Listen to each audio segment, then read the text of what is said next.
Guys, good morning. It's 7 a.m. dito sa Dubai. Yun, saktong-sakto. Magbabiking yung tita ko. Sakto yung panahon, mainit pero medyo yun, mahangin ngayon. Para atang malapit na yung winter. Mag-winter na siya.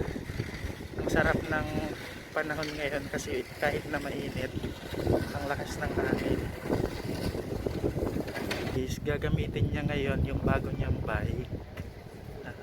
Maganda yung bike niya pero affordable. Parang Japanese or Korean style na bike.